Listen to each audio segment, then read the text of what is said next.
ये कहानी है जेनिफर की, जो कि एक एलिवेटर में एक अनजान आदमी के साथ फंस जाती है और इन्हें बाहर निकालने के लिए अगले 3 दिनों तक यहाँ पर कोई भी नहीं आने वाला। फिर धीरे धीरे इन दोनों के कई सारे राज बाहर आते हैं। कहानी की शुरुआत होती है और हम जेनिफर को देखते हैं, जो कि देर रात अपने ऑफिस में काम कर रही है और अभी जेनिफर के ऑफिस में उसके अलावा दूसरा कोई भी नहीं है। और जेनिफर देर रात तक इसलिए काम कर रही है क्योंकि अगले 3 दिनों के लिए ये ऑफिस बंद होने वाला है, क्योंकि जल्दी ही वैलेंटाइन वीक शुरू हो रहा है। इसीलिए आज रात जेनिफर को फ्लाइट पकड़नी है ताकि वो अपने मंगेतर के पास पहुँच सके। और आज है फ्राइडे नाइट और ये ऑफिस सैटरडे, संडे और मंडे को बंद रहने वाला है और ऑफिस दोबारा ट्यूसडे से खुलेगा। और अपने मंगेतर से मिलने के लिए जेनिफर भी बहुत एक्साइटेड है, इसीलिए अपने मंगेतर के पास एक मेल भेजती है कि वो जल्दी ही यहाँ से निकलने वाली है। फिर जेनिफर झटपट अपना काम निपटाती है और अपने पर्स में थोड़ी टॉफी रखती है और यहाँ से निकल पड़ती है। तभी दूसरी तरफ हम एक और आदमी को देखते हैं और वो भी देर तक काम कर रहा था और इस आदमी के हाथ में एक शैंपेन की बोतल है और अब ये आदमी भी अपने ऑफिस से निकल पड़ता है। तभी हम जेनिफर को देखते हैं जो कि लिफ्ट तक पहुँच चुकी है और जेनिफर अभी 49वें माले पे है। और अब जेनिफर जैसे ही 42वें माले पे आती है, इस लिफ्ट में वो आदमी भी आ जाता है। फिर इनकी लिफ्ट नीचे जाने लगती है। इस बीच वो आदमी जेनिफर से बात करने की कोशिश करता है। जेनिफर उसकी बातों को सुनती है और वो थोड़ा बहुत जवाब भी देती है, लेकिन जेनिफर को देखने के बाद लगता है कि उसे इस आदमी में कोई भी रुचि नहीं है। तभी आदमी लिफ्ट के दीवारों पे जेनिफर को कुछ दिखाता है और जैसे ही जेनिफर उस तरफ देखती है वैसे ही ये लिफ्ट रुक जाती है और ये समझ नहीं पाते हैं कि आखिर यहाँ पे क्या हुआ। ये लोग इस लिफ्ट के सारे बटन्स दबाते हैं और अपनी पूरी कोशिश कर लेते हैं कि ये लोग इस लिफ्ट को खोल सके, लेकिन इनकी सारी कोशिशें बेकार हो जाती है।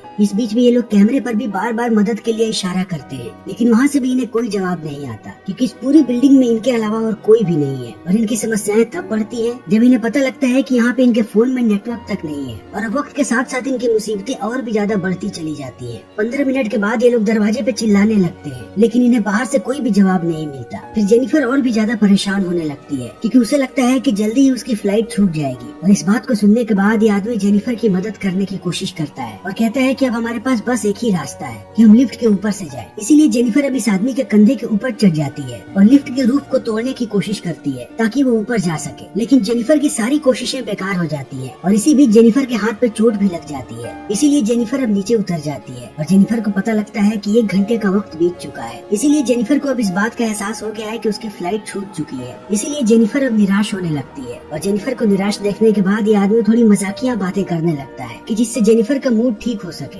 इसी बीच जेनिफर को प्यास लग जाती है और वो आदमी अपने बोतल का पानी देता है और फिर वो मजाक भी करता है और कहता है कि अगर तुम चाहो तो हम शैंपेन की बोतल भी खोल सकते हैं। और जेनिफर इस बात पे हंसती है। फिर जेनिफर इस आदमी के बोतल से पानी पीती है और बदले में उसे कुछ टॉफी देती है और वक्त ऐसे ही बीतते जाता है और 4 घंटे का वक्त बीत जाता है। तब जेनिफर बताती है कि उसे पेशाब लगा है, लेकिन यहाँ पे पेशाब करने के लिए कोई भी जगह नहीं है। इसीलिए जेनिफर ने बहुत देर से रोक करके रखा है। और जेनिफर ये भी कहती है कि उसे शर्म आ रही है कि वो एक अनजान आदमी के सामने पेशाब करेगी। तब वो आदमी जेनिफर को समझाता है कि शर्माने की कोई भी जरूरत नहीं है, तुम कोने में कर सकती हो। और इतना कहने के बाद वो आदमी जेनिफर को अपना थर्मस भी देता है और जेनिफर कोने में पेशाब करने लगती है। और इस बीच वो उस आदमी को कहती है कि वो अपनी आंखें बंद कर ले और उसके साथ साथ अपने कान भी। और वो आदमी ऐसा ही करता है और उसके साथ साथ ये आदमी गाना भी गाता है, जिससे जेनिफर और भी ज्यादा कंफर्टेबल हो जाती है। और अब इसके बाद जेनिफर और भी ज्यादा कंफर्टेबल हो जाती है और अब धीरे धीरे इन दोनों के बीच नजदीकियां बढ़ने लगती है और ये दोनों अपने बारे में बताना शुरू करते हैं। और जेनिफर बताती है कि वो न्यूयॉर्क जाने वाली थी किसी से मिलने के लिए, लेकिन अब सब कुछ खराब हो गया। फिर ये आदमी कहता है कि इसके लिए काम ही सब कुछ है, इसीलिए इस वीकेंड भी ये आदमी कुछ खास नहीं करने वाला था। और यहाँ पे आदमी अपना नाम भी बताता है कि इसका नाम है जॉन डिकिंस। और अब ये लोग यहाँ पे तरह तरह के गेम्स खेलते हैं और लिफ्ट के दीवार पे जो स्केच बना था, जेनिफर वहाँ पे एक और स्केच बनाती है। और अब यहाँ से ये दोनों एक दूसरे के साथ बहुत ही ज्यादा कंफर्टेबल होने लगते हैं। इसीलिए जॉन अपनी शैंपेन की बोतल खोलता है और ये दोनों एक साथ पीते हैं। फिर टाइम पास करने के लिए दोनों एक दूसरे की ड्राइंग बनाने लगते हैं और जॉन जेनिफर से कहता है कि उसने पहले भी जेनिफर को ऑफिस में देखा था, लेकिन वो इसलिए उसे नहीं बता रहा था कि कहीं वो अनकंफर्टेबल ना हो जाए। लेकिन जेनिफर इस बात को सुनने के बाद मुस्कुराती है और कहती है कि कोई बात नहीं, तुम मुझे बता सकते थे। फिर जेनिफर अपनी ड्राइंग जॉन को दिखाती है, लेकिन जेनिफर की ड्राइंग बहुत ही फनी होती है और उसने जॉन को ऐसा लगता है कि मजाक उड़ाया है। तभी जॉन अपनी ड्राइंग दिखाता है और जेनिफर देखती है कि जॉन ने उसकी ड्राइंग को बहुत ही अच्छा बनाया है और उसमें वो बहुत ही खूबसूरत नजर आ रही है। इसीलिए अब जेनिफर को बुरा लगने लगता है और वो जॉन को सॉरी कहती है और जॉन की ड्राइंग की एक तस्वीर खींच लेती है अपने अपने फोन में और कहती है कि अगर वो जिंदा बची तो वो इस तस्वीर का वॉलपेपर बनाएगी। और अब फिर से इन दोनों के बीच बातें शुरू हो जाती हैं और ये दोनों बहुत ही ज्यादा भूखे होते हैं, इसीलिए ये लोग अपना टाइम पास करने के लिए किसी चीज के बारे में बात करना चाहते हैं। फिर ये दोनों एक के बाद एक बहुत सारे टॉपिक चुनते हैं, लेकिन इन्हें कोई भी टॉपिक पसंद नहीं आता और अंत में जेनिफर कहती है कि हमें अपने सेक्स लाइफ के बारे में बात करना चाहिए।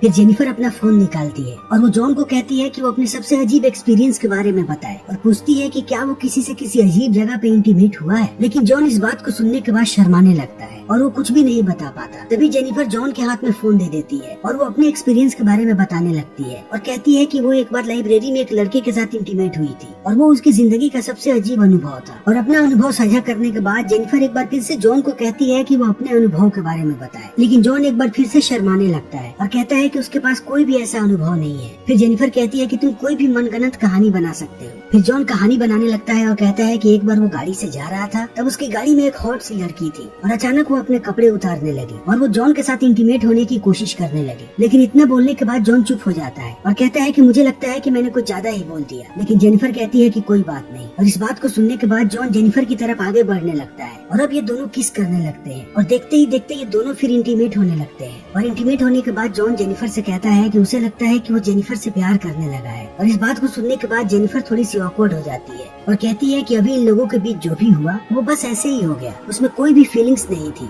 बल्कि जेनिफर की जिंदगी में पहले से कोई और है और जेनिफर उसी से प्यार करती है। लेकिन जॉन यहाँ पे अजीब हरकतें करने लगता है और कहता है कि वो जेनिफर से प्यार करता है और जेनिफर जिसे चाहती है वो जेनिफर को डिजर्व भी नहीं करता है। और इस बात को सुन के जेनिफर भड़क जाती है और कहती है कि हमारे बीच जो भी था यहीं तक था, जैसे ही हम इस एलिवेटर से बाहर निकलेंगे तुम्हारे और मेरे रास्ते अलग हो जाएंगे और शायद हम फिर कभी न मिले। फिर इन सारी बातों को सुनने के बाद जॉन रोने लगता है और कहता है कि मैंने तुम्हें अपने बारे में हर एक बात झूठ बताई थी और मैंने तुम्हें ये भी झूठ बताया कि मैं कहाँ पे काम करता हूँ, बल्कि मैं तुम्हें हर रोज देखता रहता था। और जॉन ये भी कहता है कि उसे जेनिफर का पूरा टाइम टेबल मालूम है। फिर जॉन अपना फोन बाहर निकालता है और वो जेनिफर को उसमें उसकी तस्वीर दिखाता है और कहता है कि मेरे पास आज की भी वीडियो है जब तुम इस एलिवेटर में घुसी थी। और अब जॉन अपने बारे में बताता है कि वो इस बिल्डिंग में सिक्योरिटी गार्ड का काम करता है और वो हर रोज जेनिफर को देखते रहता था, लेकिन एक सिक्योरिटी गार्ड को कोई भी नहीं देखता, इसीलिए जेनिफर को इस आदमी की शक्ल तक याद नहीं थी, जबकि ये आदमी हमेशा ही फ्रंट डेस्क पे बैठा होता था। और ये सब बताने के बाद जॉन कहता है कि उसने ही सारी चीजों की प्लानिंग की थी। और इतना कहने के बाद वो अपने जेब से लिफ्ट की चाबी निकालता है और कहता है कि मैं चाहूँ तो अभी लिफ्ट खोल सकता हूँ, और वो चाबी को लिफ्ट में लगा देता है। और अब जेनिफर इन सारी बातों को जान करके बहुत ही ज्यादा गुस्सा हो जाती है और कहती है कि तुम्हें मैं पुलिस में भिजवा दूंगी, उसके बाद तुम्हें सजा होगी। और इस बात को सुनने के बाद जॉन गुस्सा हो जाता है और वो जेनिफर को पकड़ने लगता है। इसी बीच जेनिफर का पैर लगता है उस चाबी पे और लिफ्ट की चाबी लिफ्ट के अंदर ही टूट जाती है और लिफ्ट की सारी बत्तियां ब्लिंक करने लगती है और इन दोनों के बीच लड़ाई होने लगती है। और इसी लड़ाई में जेनिफर जॉन के सर पे वार करती है और जॉन बेहोश हो जाता है और जेनिफर डर जाती है। उसे लगता है कि जॉन मर चुका है, इसीलिए वो जॉन के पास जाती है। तभी जॉन जेनिफर का सर नीचे पटक देता है और जेनिफर भी बेहोश हो जाती है। और जब थोड़ी देर के बाद जेनिफर को होश आता है तो वो देखती है कि जॉन पहले से ही होश में आ चुका है, इसीलिए वो जॉन से पूछती है कि तुमने ऐसा क्यों किया। तब जॉन कहता है कि मैं तुम्हारे साथ डेट पे जाना चाहता था, लेकिन मैं तुमसे ऐसे पूछता तो तुम मना कर देती, इसीलिए मेरे पास बस एक यही रास्ता था जब हम इंसानों की तरह मिल सके और तुम मुझे गार्ड ना समझो। फिर जेनिफर कहती है कि तुम मुझे ऐसे ही बंद करके नहीं रख सकते, इस कंपनी में जरूर कोई ना कोई आएगा और वो इस लिफ्ट को खोलेगा। तब वो आदमी कहता है कि ट्यूसडे से पहले यहाँ पे कोई नहीं आने वाला। और उसके साथ साथ जॉन ये भी कहता है कि मैंने तुम्हारे साथ कुछ भी गलत नहीं किया, हमारे बीच जो भी हुआ वो तुम्हारी मर्जी से हुआ है। तब जेनिफर कहती है लेकिन तुमने मुझे किडनैप किया है और तुम्हें इसके लिए सजा होके रहेगी। और इस बात को सुनने के बाद जॉन गुस्सा हो जाता है और वो एक बार फिर से जेनिफर पे हमला करने लगता है और वो जेनिफर के हाथ से वो गिफ्ट पैक छीन लेता है। और जेनिफर ये सारे गिफ्ट्स अपने मंगेतर के लिए लेकर के जा रही थी और जैसे ही जॉन गिफ्ट को खोलता है उसे अंदर एक शर्ट मिलती है और जॉन उस शर्ट को पहन लेता है। फिर वो जेनिफर को कहता है कि वो बाकी सारे गिफ्ट्स को खोले और जेनिफर जैसे ही डब्बा खोलती है जॉन को उस डब्बे के अंदर एक सिगार मिलता है और जॉन इस सिगार को पीता जाता है और वक्त ऐसे ही बीतते जाता है। और थोड़ी देर के बाद जॉन जेनिफर से माफी मांगता है और कहता है कि मुझे माफ कर दो कि मैंने तुम्हारे साथ ये सब कुछ किया, क्या तुम मुझे एक और मौका दे सकती हो। तुम्हें अभी इस बात का जवाब देने की जरूरत नहीं है, तुम इस बारे में सोच लो फिर मुझे बताना, फिर हम यहाँ से एक साथ निकलने की कोशिश करेंगे। और वक्त ऐसे ही बीतते जाता है और धीरे धीरे जॉन यहाँ पे तोड़फोड़ करने लगता है और वो जल्दी ही लिफ्ट की सीलिंग तोड़ देता है और जेनिफर को कहता है कि वो उसकी मदद करे ताकि वो ऊपर जा सके। और अगर जॉन एक बार ऊपर चला गया तब वो मदद लेकर के आएगा और जेनिफर को बाहर निकलवाएगा। लेकिन जेनिफर यहाँ पे जॉन को कन्विंस कर लेती है और कहती है कि उसे ऊपर जाना चाहिए, अगर वो ऊपर गई तो और भी जल्दी मदद ला पाएगी। फिर जॉन मान जाता है और वो जेनिफर को ऊपर भेज देता है और जेनिफर जैसे ही ऊपर जाती है जॉन खुश हो जाता है। तब जेनिफर उसे मिडिल फिंगर दिखाती है और कहती है कि तुम यहीं पे मरोगे। और इतना कहने के बाद जेनिफर यहाँ से जाने लगती है और इस चीज को देख के जॉन को बहुत गुस्सा आता है फिर वो 2-3 कपड़ों को इकट्ठा करता है और उन कपड़ों की मदद से लिफ्ट के ऊपर चढ़ जाता है और जेनिफर को कहता है कि अगर मैंने तुम्हें पकड़ लिया तो मैं तुम्हें जान से मार दूंगा। और अब जॉन जेनिफर का पीछा करने लगता है। तब तक जेनिफर दरवाजे तक पहुंच जाती है और वो दरवाजे के पास मदद के लिए चिल्लाने लगती है। तभी जॉन उसका पैर पकड़ करके नीचे खींचता है और ये दोनों वापस आकर के लिफ्ट में गिर जाते हैं और बेहोश हो जाते हैं। फिर थोड़ी देर के बाद जेनिफर को होश आता है और उसे फायर अलार्म नजर आता है, इसीलिए जेनिफर वहाँ पे सिगार जलाने लगती है ताकि फायर अलार्म बजे, लेकिन कुछ भी नहीं होता। फिर जेनिफर लिफ्ट के अंदर थोड़ा सा कागज जलाती है ताकि इससे फायर अलार्म एक्टिवेट हो जाए। तभी जॉन जग जाता है और वो कहता है कि यहाँ पे फायर अलार्म वाले भी नहीं आएंगे। और अब इस बात को सुन के जेनिफर और भी ज्यादा गुस्सा हो जाती है और वो जॉन को मारने लगती है और वो जॉन को धमकी देती है कि वो सिगार के लाइटर से उसे जला देगी अगर उसने सब कुछ कबूल नहीं किया तो। और जॉन सब कुछ कबूल करने के लिए मान जाता है। तब जेनिफर अपना फोन निकालती है और उसे सब कुछ कबूल करने के लिए कहती है। तब जॉन कहता है कि उसने ही जेनिफर को यहाँ पे फंसाया है और वो जैसे ही लिफ्ट में घुसा, जेनिफर की नजरों से बच के उसने लिफ्ट में चाबी लगाई और लिफ्ट को बंद कर दिया। और उसके साथ साथ जॉन यहाँ पे सारी बातों को कबूल कर लेता है और जेनिफर उन सारी बातों को अपने फोन में रिकॉर्ड कर लेती है और वो जॉन से पूछती है कि आखिर उसने ऐसा क्यों किया। तब जॉन कहता है कि वो जेनिफर के साथ डेट पे जाना चाहता था। फिर यहाँ पे जॉन अपने बारे में सारी चीजें बताता है और कहता है कि पहले वो सिक्योरिटी गार्ड नहीं था, वो एक बड़ी सी कंपनी में काम करता था और वो वहाँ का अकाउंटेंट था और वो इस काम में बहुत ही अच्छा था। फिर वो उस लड़की वाली कहानी बताता है जिस कहानी को वो पहले मनगढ़ंत कहानी बना करके बता रहा था और कहता है कि मेरे साथ गाड़ी में एक लड़की थी और हम दोनों गाड़ी में ही इंटीमेट हो रहे थे, तभी गाड़ी का एक्सीडेंट हो गया और उस लड़की की मौका वारदात पर ही मौत हो गई। फिर मुझे 6 महीने के लिए जेल में डाल दिया गया और जब मैं जेल से बाहर आया तब मुझे कोई भी नौकरी देने को तैयार नहीं था, इसीलिए मुझे सिक्योरिटी गार्ड की नौकरी करनी पड़ी। लेकिन वक्त बीतते गया और मैं अपने पुराने समय को मिस करने लगा, इसीलिए वो डेट पे आना चाहता था। लेकिन इन सारी बातों को सुनने के बाद जेनिफर कहती है कि आखिर तुमने मुझे ही क्यों चुना। तब जॉन कहता है क्योंकि मैं तुम्हें पसंद करता था। और अब यहाँ से समय ऐसे ही बीतते जाता है और मंडे का दिन आ जाता है। तभी हम इस कंपनी के एक और सिक्योरिटी गार्ड को देखते हैं जो अपनी गर्लफ्रेंड को लेकर के चोरी चुपके से यहाँ पे आया हुआ है और ये गार्ड जॉन को यहाँ पे ढूंढने लगता है। लेकिन जब जॉन उसे नहीं मिलता तब वो सिक्योरिटी फुटेज देखने लगता है और उसे पता लगता है कि ये दोनों के दोनों लिफ्ट में फंसे हुए हैं, इसीलिए वो माइक से लिफ्ट में कहता है कि वो उन्हें बचाने के लिए आ रहा है। और जेनिफर इस गार्ड को कहती है कि वो जल्दी है क्योंकि उसे मदद की जरूरत है। फिर ये गार्ड भी जल्दी पहुंचता है लिफ्ट के पास और वो एक रॉड की मदद से लिफ्ट के दरवाजे को खोलने लगता है और जेनिफर उसे कहती है कि उसे पूरे दरवाजे को खोलना पड़ेगा। और जेनिफर गार्ड से बात कर ही रही होती है तभी जॉन जेनिफर को पकड़ लेता है और उसका मुंह दबा देता है और वो गार्ड को कहता है कि उसे अंदर आना पड़ेगा। और वो गार्ड जैसे ही अंदर घुसता है जॉन उसे मार देता है और वो जेनिफर को भी बेहोश कर देता है। फिर वो जेनिफर को लेकर के बाहर आता है और उसे अपनी गाड़ी की डिक्की में डाल देता है और पहुँचता है वॉशरूम में जहाँ वो अपने शरीर को साफ करता है और सिक्योरिटी गार्ड के ड्रेस को पहन लेता है। उसके साथ साथ वो जेनिफर के सिगार को भी अपनी जेब में रख लेता है और पहुँचता है फ्रंट डेस्क पे जहाँ वो सारे कैमरा फुटेजेस को डिलीट कर देता है। तभी वो उस गार्ड की गर्लफ्रेंड को देखता है और जॉन उसे भी मार देता है और वो इनकी बॉडी को भी ठिकाने लगा देता है और जेनिफर को गाड़ी की डिक्की में डाल करके यहाँ से निकल पड़ता है ताकि वो उसे भी ठिकाने लगा सके। फिर थोड़ी दूर आने के बाद जॉन को एक कचरे का डब्बा मिलता है जहाँ पे वो तेल डालने लगता है और तेल डालने के बाद वो जैसे ही डिक्की खोलता है और जेनिफर को बेहोश पाता है, लेकिन जेनिफर होश में आ चुकी होती है